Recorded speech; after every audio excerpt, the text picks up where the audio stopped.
नमस्कार मित्रांनो, मी अमर स्पर्धा मित्र चॅनलमध्ये आपलं स्वागत करतो। मित्रांनो, आज आपण इंग्लिश वोकॅब्युलरीचा सेकंड पार्ट पाहणार आहोत। मित्रांनो, इंग्लिश वोकॅब्युलरी तुम्हाला बँकिंग परीक्षा असेल, एसएससी असेल, एसएससी मध्ये होणाऱ्या एमटीएस परीक्षा असतील, म्हणजेच मल्टीटास्किंग स्टाफ असेल किंवा सीजीएल असेल, सीएचएसएल असेल किंवा महाराष्ट्र गव्हर्नमेंट अंतर्गत होणाऱ्या इतर स्पर्धा परीक्षा असतील, तर स्पर्धा परीक्षेमध्ये 100% इंग्लिश वोकॅब्युलरी या घटकावरती तुम्हाला प्रश्न विचारतात। त्यामुळे वोकॅब्युलरी टॉपिक तुमच्यासाठी अत्यंत महत्त्वाचा आहे। चला, तर वोकॅब्युलरी मधला पहिला आजचा वर्ड हा आपल्याकडे स्लर। ओके, आता स्लरचा मीनिंग काय होतो बरं?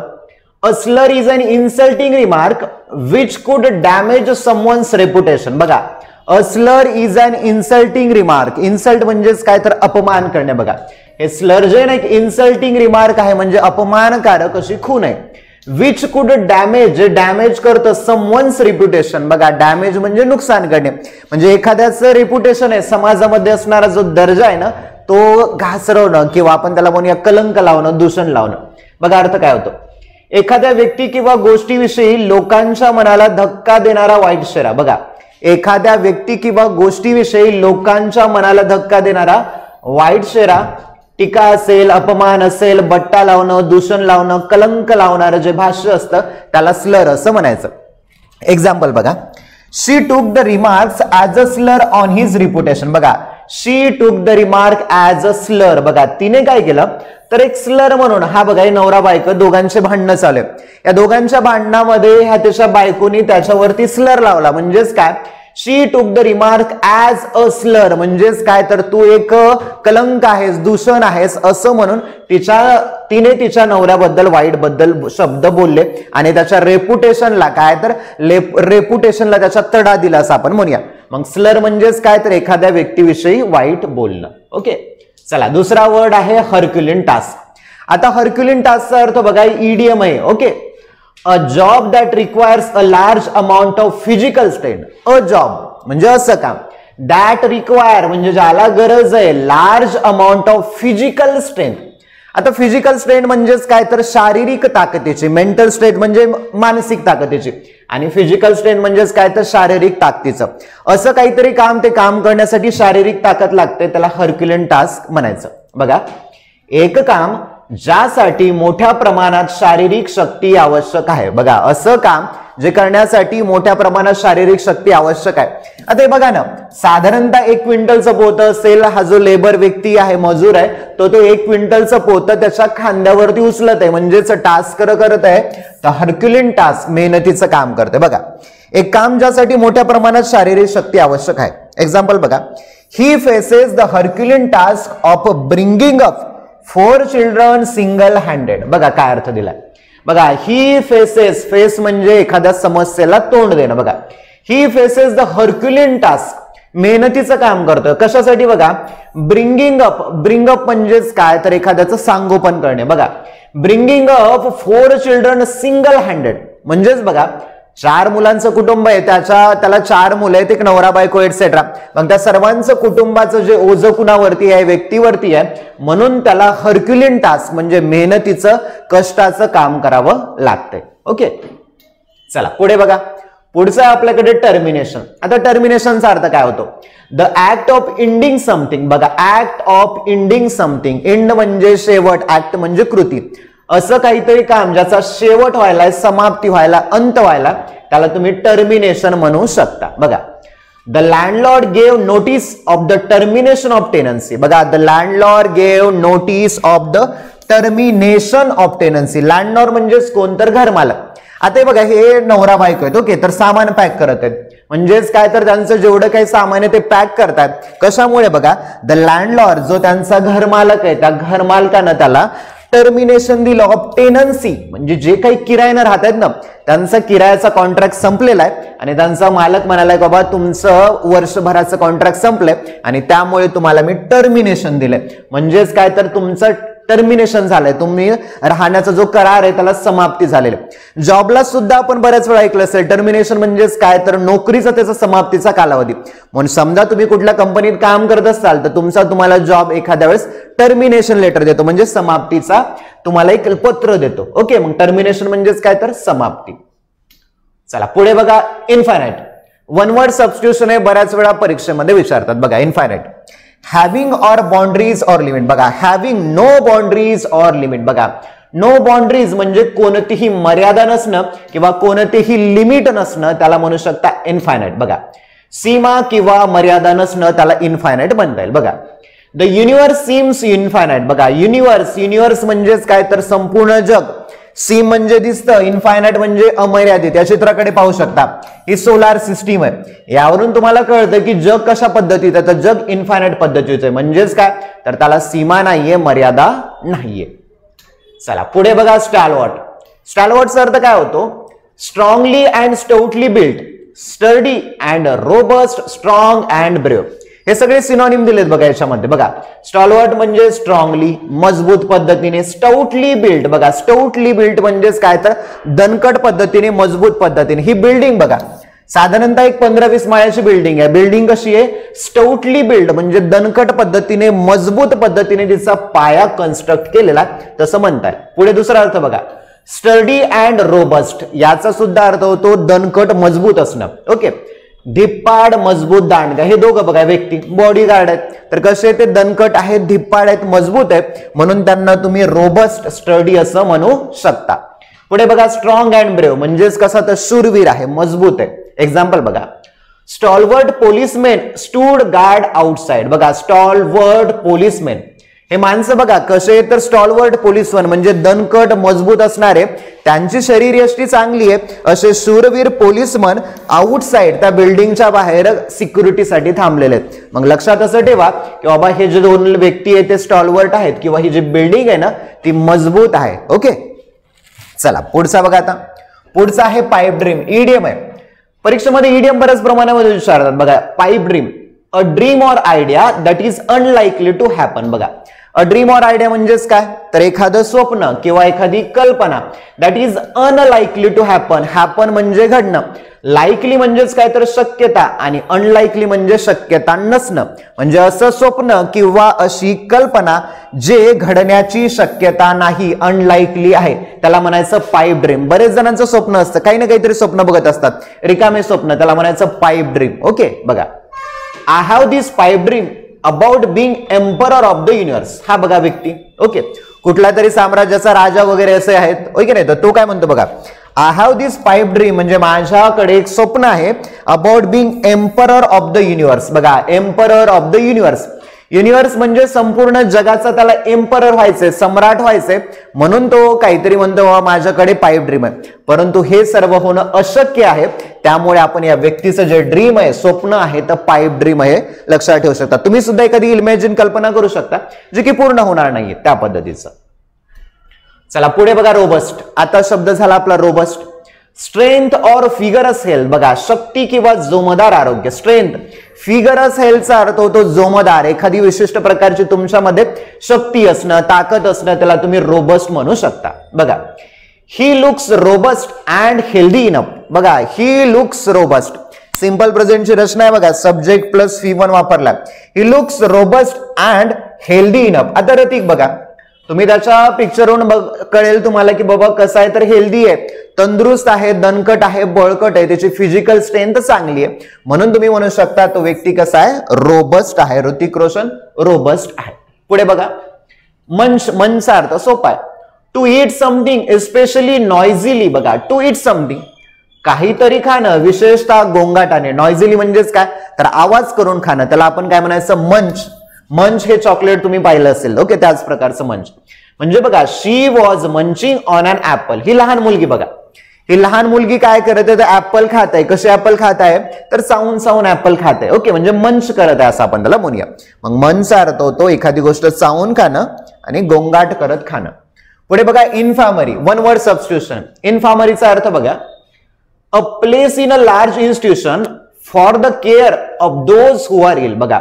अ place in a large institution म्हणजे मोठी जी संस्था आहे त्याची एक जागा आहे. Okay, for the care of those who are ill. Ill म्हणजेच काय तर आजारी लोक. म्हणजेच बघा, शाळा अगर इतर संस्था यामधील आजाऱ्यांसाठी असलेली स्वतंत्र खोली. शाळा आहे किंवा इतर संस्था आहे त्यामध्ये आजारी लोकांसाठी असणारी जी स्वतंत्र खोली असतं त्याला इन्फर्मरी म्हणतात. बघू शकता चित्रामध्ये हे लहान मुलं आहेत आणि डॉक्टर त्यांना चेकअप करत आहेत. तुम्ही कोरोनाच्या काळामध्ये बघितलं असेल, कोरोनाच्या काळामध्ये जेही भेटेल, समजा अंगणवाडी असेल किंवा शाळा असेल गावामधली किंवा कुठलंही साधारणतः छोटंसं हॉस्पिटल असेल, तिथे इन्फर्मरी बनवायचे. कशामुळे? तर लोकांची सेवा करण्यात यावी, त्यांच्यावरती इलाज करता व्हावा. मग इन्फर्मरी म्हणजेच काय तर अशी संस्था. बघा, my little brother was taken to the infirmary, म्हणजेच बघा असं म्हणता येईल माय लिटल ब्रदर, माझा छोट्या भावाला या इन्फर्मरी म्हणजेच काय या छोट्याशा इस्पितळात किंवा छोट्याशा दवाखान्यात घेऊन घेण्यात आलं. ओके, पुढे बघा स्लॅक. स्लॅकचा अर्थ काय होतो?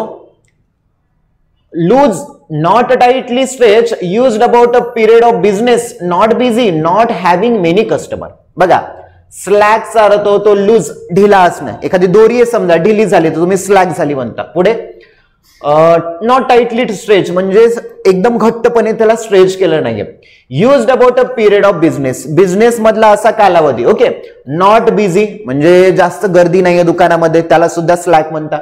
किंवा नॉट हॅव्हिंग मेनी कस्टमर म्हणजे दुकानामध्ये असंख्य असे कस्टमर नाहीयेत, गिराईक नाहीयेत, त्याला तुम्ही स्लॅक सीझन.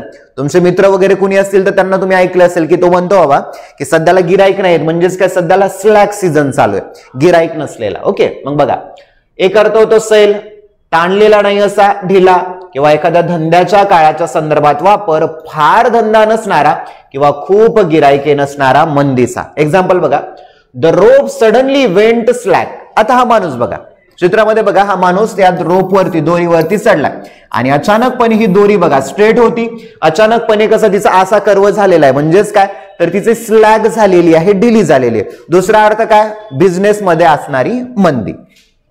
पुढे बघा, ऍट द 11th आवर. बघा, at the 11th our idioms आहे. सगळे आपण पीवायक्यू परीक्षेमध्ये विचारण्यात आलेले घेतले, एसएससी असेल, बँकिंग असेल, एक्सेट्रा.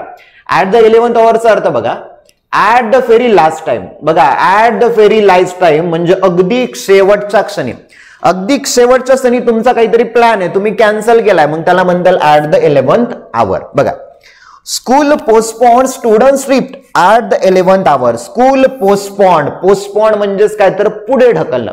तर शाळेवाल्यांनी अॅक्युरेट त्यांना ट्रिपला जायच्या वेळेला त्यांची ट्रिप काय केली? कॅन्सल केली. मग ऍट द 11th आवर अगदी शेवटच्या क्षणाला. इकडे मुलं बघा, सर्व बॅग वगैरे पॅक केलं त्यांनी, सर्व सहलीला निघलेत आणि शाळेवाल्यांनी त्यांची जी ट्रिप आहे ती पोस्टपोन केली, म्हणजेच काय तर पुढे ढकलली अगदी शेवटच्या क्षणाला. बघा, ऍट द 11th आवर. चला पुढे बघा, मॅग्निफिशंट. मॅग्निफिशंटचा अर्थ होतो एक्स्ट्रीमली इम्प्रेसिव्ह अँड अट्रॅक्टिव्ह. बघा, एक्स्ट्रीमली इम्प्रेसिव्ह, इम्प्रेसिव्ह म्हणजे कसा? आकर्षक आहे का नाही, एक्स्ट्रीमली जास्त प्रमाणामध्ये, एक्स्ट्रीमली इम्प्रेसिव्ह अँड अट्रॅक्टिव्ह आकर्षक. ओके, मग कमालीची छाप पाडणारा, आकर्षक, भव्य, दिमाखदार, त्याला म्हणायचं मॅग्निफिशंट व्ह्यूज. आता बघा चित्रामध्ये हा धबधबा बघा. ओके, वरून पांढरं शुभ्र असं धबधब्याचं पाणी खाली येत आहे, म्हणजेच व्ह्यू कसा आहे तर एकदम मॅग्निफिशंट आहे. तुम्ही कुठेतरी गेलात मुंबईला वगैरे, मोठी बिल्डिंग पाहिली तुम्ही ताज हॉटेलची, मॅग्निफिशंट बिल्डिंग म्हणता येईल तुम्हाला, हे का नाही. ताजमहल वगैरे बघितलं तर मॅग्निफिशंट ताजमहल असं म्हणू शकता. बघा, the magnificent scene of the waterfall pleasant. बघा, magnificent scene of the waterfall. आता मॅग्निफिशंट म्हणजे भव्य, दिव्य, मोठा, आकर्षक असा सीन, दृश्य.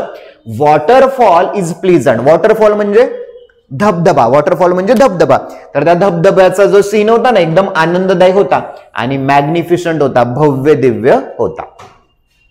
चला पुढे बघा, केओस. केओसचा अर्थ काय होतो? केओसचा अर्थ होतो a state of great disorder किंवा कन्फ्युजन. डिसऑर्डर म्हणजे अराजकता माजवणं आणि कन्फ्युजन म्हणजे गोंधळलेली अवस्था. मग केओस बघा, गोंधळ, संभ्रमितता, कमालीच्या अव्यवस्थितपणाची स्थिती. बघा, गोंधळ, संभ्रमितता म्हणजेच काय तर काय करावं काय नाही करावं हे न सुचणं किंवा अव्यवस्थितपणाची अवस्था, त्याला म्हणायचं केओस. चित्रामध्येच बघा ना इथे. आता हे बघा, इथे सर्व गाड्या लाईन मध्ये लागलेल्या आहेत, म्हणजे बर्फवृष्टी झाली, कुठेतरी रस्त्यावरती बर्फ पडला आणि समोर त्यांना जाता येणं झालं. आणि हे लोक बघा, सगळे लोक त्यांच्या गाड्या समोरचा बर्फ काढायचा प्रयत्न करत आहेत, म्हणजेच काय तर केओसची परिस्थिती निर्माण झाली, गोंधळाची. बघा example, heavy snow has caused total chaos on the road. बघा, हेवी स्नो, हेवी म्हणजे जोरदार, स्नो म्हणजे बर्फ, जोरदार बर्फ पडलाय आणि त्या बर्फ पडल्यामुळे total chaos on the road, रस्त्यावरती पूर्णपणे केओस माजलाय, पूर्णपणे गोंधळ उडलाय, सर्व लोकांची धांदळ उडालेली आहे. मग केओस म्हणजे गोंधळ. चला पुढे बघा, a storm in a tea cup. Storm in a tea cup. Storm म्हणजे वादळ. इडियम आहे, परीक्षेला विचारलेले बऱ्याच वेळा. A situation in which people are very angry. बघा, अ सिच्युएशन अशी परिस्थिती, त्या परिस्थितीमध्ये लोक अँग्री होतात, रागावतात किंवा upset about something that is not important. बघा, अशी परिस्थिती ज्या परिस्थितीमध्ये लोक रागावतात किंवा अपसेट होत आहेत जे की इम्पॉर्टंट नाहीये. बऱ्याच वेळा आपण पाहतो की काही लोकांचे भांडणं होतात विनाकारण, कारण नसताना, मग त्याला म्हणू शकता अ storm in a tea cup. मराठीमध्ये बघा, अशी परिस्थिती ज्यामध्ये लोक खूप रागवतात किंवा एखाद्या महत्वाच्या नसलेल्या गोष्टीबद्दल नाराज असतात. बघा, अशी परिस्थिती ज्यामध्ये लोक लवकर नाराज होतात किंवा महत्वाच्या गोष्टीबद्दल उगाच तिला ताणून धरण्याचा प्रयत्न करतात, मग त्याला म्हणायचं storm in a tea cup. आपलं चहातलं कपातलं आपण वादळ असं म्हणतो ना, त्या प्रकारचं. बघा, they are continuously quarrelling but it is usually a storm in a tea cup. बघा, they are continuously quarrel. Quarrel म्हणजेच काय तर भांडत राहणे. हे बघा, हे लोक हे मित्र आहेत, काहीतरी कारण आहे, त्या कारणावरून क्वारल करायला, भांडायला. ओके, मित्र आहेत, भांडत करतात. But it usually a storm in a tea cup. परंतु ते जे भांडण आहे ना, storm in a tea cup म्हणजे जास्त वेळ दीर्घकाळ चालणार नाहीये. मित्र असल्यामुळे आता भांडण करतील, परत अर्ध्या तासाने परत एकत्र येतील, मग त्या भांडणाला म्हणूया a storm in a tea cup. म्हणजेच a situation in which people are very angry or upset about something that is not important. चला नेक्स्ट बघा, कॉन्स्टेलेशन. कॉन्स्टेलेशनचा अर्थ होतो a group of stars that forms a pattern and has a name. बघा, a group of stars म्हणजे स्टार्सचा, ताऱ्यांचा समूह. ताऱ्यांचा समूह that forms a pattern, एक प्रकारचा पॅटर्न निर्माण करतं आणि त्याला एक नेम आहे. चित्रामध्ये बघू शकता, हा कॉन्स्टेलेशन आहे.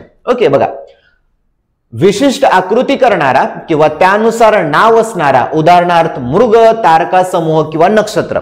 तुमच्या लक्षात असेल, नक्षत्र आकाशामध्ये तुम्ही ज्यावेळेला तारे एकमेकांना चिटकलेले दिसतात त्याला तुम्ही कॉन्स्टेलेशन, नक्षत्र म्हणता. बघा, the constellation appears as a cone shaped configuration of a bright star. आता एक कॉन्स्टेलेशन अपियर म्हणजेच काय तर दिसतंय. कसं बघा, कोन शेप पाहू शकता, इथे कोन शेप्ड तयार झालेला आहे. ओके, मग कोन शेप कशाचा तयार झालाय, तर आकाशामध्ये असणाऱ्या ब्राईट ताऱ्यांचा. मग कॉन्स्टेलेशनला लक्षात ठेवा या ताऱ्यांचा विचार करून. चला पुढे बघा, एनिमिटी. या एनिमिटीचा अर्थ काय होतो? एनिमिटीचा अर्थ होतो, एनिमी शब्द ऐकला असेल तुम्ही, एनिमी म्हणजे शत्रू. बघा, the feeling of hatred towards an enemy. The feeling of hatred, feeling भावना, हेट्रेड म्हणजे तिरस्कार, तिरस्काराची भावना. टुवर्ड्स अन एनिमी म्हणजे शत्रूबद्दल तिरस्काराची भावना. बघा, शत्रूबाबतची द्वेष भावना किंवा वैरभाव. हे दोघं बघा, हे दोघं एकमेकांना कॉलर पकडू पकडू हाणामारी करायला, दोघांमध्ये एनिमिटी आहे, शत्रुत्वाची भावना. बघा, I don't understand his enmity towards his colleague. बघा, आय डोंट अंडरस्टँड, मी हे समजू शकत नाहीये की त्याची कलिग बद्दल, कलिग म्हणजे सहकारी, कलिग म्हणजे सहकारी, असे व्यक्ती जे एकाच ऑफिसमध्ये काम करतात, मग त्या ऑफिसमध्ये काम करणाऱ्या लोकांबद्दल काय प्रकारची एनिमिटी आहे म्हणजे शत्रुत्वाची भावना आहे, ते मी समजू शकत नाही असं तो म्हणतोय. हे दोघं बघा, दोघं भांडण करत एकमेकांचे कलिग आहे, ते पाहू शकतात देशावरून किंवा कुठल्या तरी मुद्द्यावरून ते भांडण करत आहेत.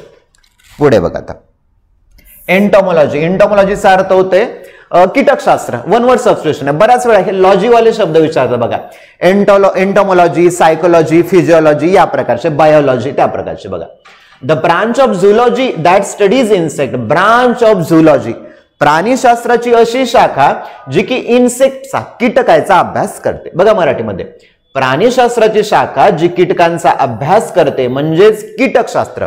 ओके, कीटकांचा अभ्यास करणाऱ्या शास्त्राला एंटॉमॉलॉजी. बघा, हे कीटक, हे लक्षात ठेवा, आणि इथे लॅबोरेटरीमध्ये त्या कीटकांचा एक व्यक्ती, सायंटिस्ट अभ्यास करत आहे, मग त्याला एंटॉमॉलॉजी. बघा, he decided to specialize in entomology after graduation. बघा, ही डिसाइडेड टू स्पेशलायझेशन, मग त्यांनी ठरवलं की त्याला ग्रॅज्युएशन नंतर स्पेशलायझेशन करायचंय. कशामध्ये?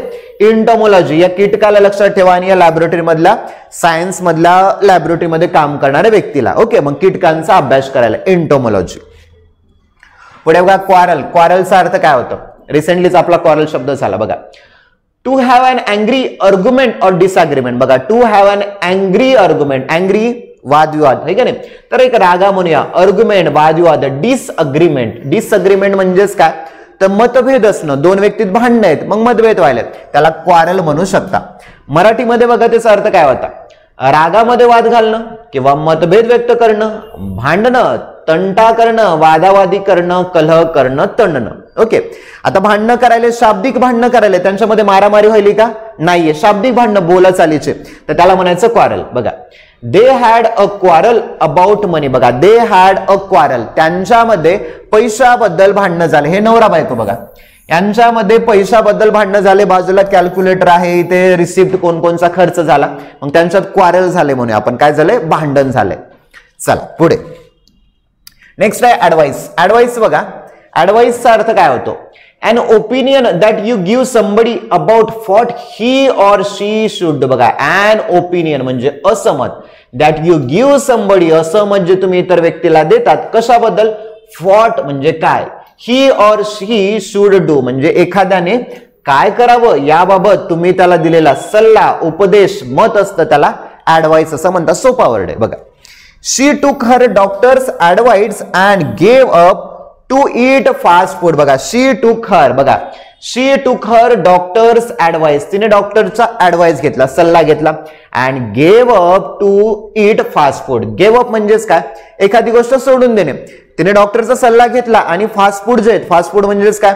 बर्गर असेल, समोसा असेल, एटसेट्रा, तर ते सोडून द्यायचा तिने निर्णय घेतला. ओके, डॉक्टरनी तिला काहीतरी ऍडवाइस केला. लक्षात ठेवा, डॉक्टरनी ऍडवाइस केला. चला पुढे बघा, डिस्पाइज. डिस्पाइजचा अर्थ काय होतो? To feel a strong dislike for someone. To feel strong dislike. Dislike म्हणजे बघा, लाईक म्हणजे आवडणे, डिसलाइक नावडणे. मग एखाद्या व्यक्तीबद्दल तुम्हाला वाटणारी स्ट्रॉंग डिसलाइक, तीव्र नावडपणाची अवस्था, किंवा something because you think that person or thing is bad or has no value. बघा, बिकॉज कारण की यू थिंक दॅट, तुम्हाला असं वाटतं की दॅट पर्सन ऑर थिंग, तो व्यक्ती किंवा ती थिंग, वस्तू किंवा गोष्ट बॅड आहे, वाईट आहे आणि त्याला कुठलीही किंमत नाहीये, नो व्हॅल्यू आहे, त्याला म्हणायचं डिस्पाइस. बघा, तुच्छ लेखणं, तिरस्कार करणं, एखाद्या व्यक्तीबद्दल तुच्छ लेखणं, तिरस्कार करणं, त्याला despise. I despise anyone who is cruel to animal. बघा, आय डिस्पाइस म्हणजे मी एनीवन, अशा कोणत्याही व्यक्तीचा तिरस्कार करतो, हु जे की क्रुअल आहे, दुष्ट आहेत, ॲनिमलच्या प्रती म्हणजेच प्राण्यांच्या प्रती. चित्रामध्ये पाहू शकता, हा माणूस आहे बघा, त्या माकडाला त्याने हातामध्ये पकडले आणि जोरजोरामध्ये त्याला ओढून नेण्याचा प्रयत्न करत आहे. म्हणजेच काय? तर तो त्याचा तिरस्कार करतोय, डिस्पाइस करतोय. ओके, चला आता मित्रांनो, आजच्या सेशन मधले महत्वाचे व्होकॅब्युलरी होते. महत्वाची इन्फॉर्मेशन, आपला ऑनलाईन इंग्लिश स्पीकिंग कोर्स आहे, 30 डेजचा स्पीकिंग कोर्स आहे. त्यामध्ये English communication skill, vocabulary building, basic and advance English grammar, body language, presentation skill, practice exercise, group discussion, हे सर्व होणार आहे. 599 फीस असेल. आणि तुम्हाला जर अधिक माहिती हवी असेल तर 8208253845 या नंबरवरती कॉल करू शकता. थँक्यू.